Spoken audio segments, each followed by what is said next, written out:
Is-sena tal-kantawturi hija sena antika, imma daqstant ieħor żagħżugħa u xhieda ta' dan huma żgħażagħ bħal Marija Bellija.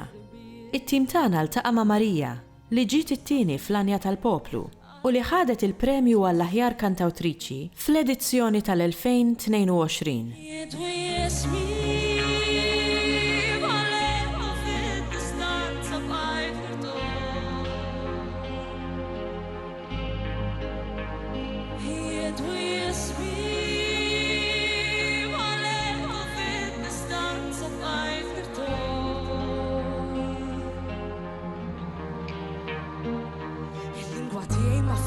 Imma l-ebazzjoni, espressjoni, inti bqajt topponi lilek ma ċedejċ allura tini konsegwenza.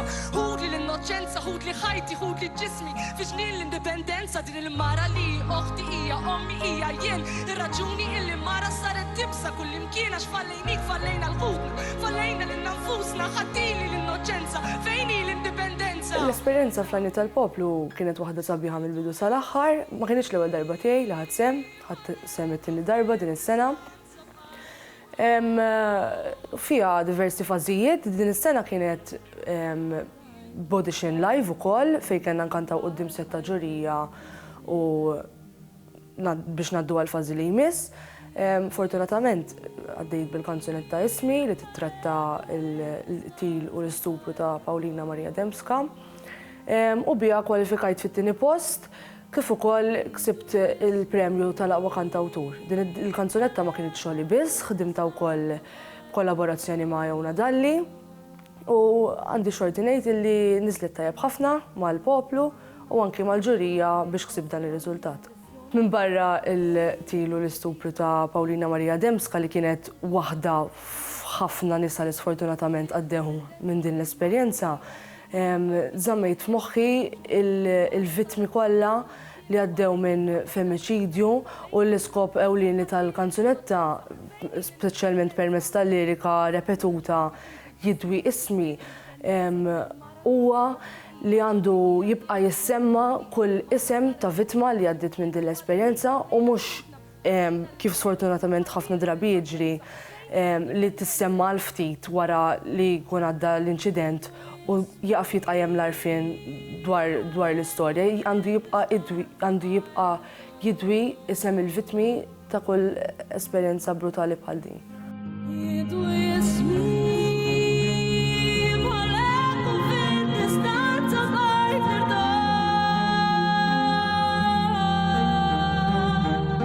Ħdimt kemm għal rasi kif ukoll f'kollaborazzjoni u naħseb li hemm sitwazzjoni adattata tnejn li huma. L-iktar li nikteb għal rasi meta it-tema tkun xi esperjenza personali u nħobb nikteb f'kollaborazzjoni meta it-tema tkun iktar suġġett kurrenti jew tema ġenerali għaliex ikun hemm il-possibilità li ddaħħal il-perspettiva ta' xi ħadd ieħor fil-kanzunetta. Il-proċess tal-kitba tal-lirika u tal-mużika mhux dejjem ikun l-istess. Ġieli nibda mill-lirika, ġieli nibda mill-mużika, iktar spiss nibda mill-lirika u nibda namalgamhom flimkien il-lirika u l-mużika biex fl-aħħar joħroġ il-prodott finali. Suġġetti li jkunu kurrenti, bħal pereżempju il-femiċidju li qed li ktib dwaru, meta kien hawn ukoll is-sitwazzjoni tal-COVID ktib dwar dik għax huma kollha suġġetti kurrenti, imma wkoll nħobb nikteb dwar esperjenzi personali nkun għaddejt minnhom jiena u nħobb ukoll inħalli l-kitba tiegħi għall-interpretazzjoni tas-semieħ. Mela x'kanajt fit-triq ħalli fidi issa nħidulek jien il-qalbsien u tinkwetax tiftaħ ħalqek xejn tballax tini dawk idejk għandek 20 lira on fuqha kif trid basta terġa' tiġi xi ftit. Nan, u żgur li se terġa' tarani. Nan, imma l'issa ħjar biss tismani. Għax mill-bogħod jew viċin xorta nħossok fil-qrib. Jasal żmien fejn nerġa' ngawdik. Il-Malti huwa l-lingwa li naħsbu biha. Ġifieri jiena b'mod personali naħseb li m'hemmx il-sin aħjar biex nesprimi ruħi, hija lingwa espressiva ħafna u speċjalment fil-pajjiż fejn inħoss li qed jonqos l-użu tal-sienna għandna bżonn bil-mużika xi ħaġa li prattikament jisma' kulħadd u juża fil-ħin liberu tiegħu nikdbu bil-sienna ħalli jibqa' il-sin ħaj. Jieħdu jismi bħalek u fid-distanza bħajt irtaħ. Jieħdu jismi bħalek u fid-distanza bħajt irtaħ.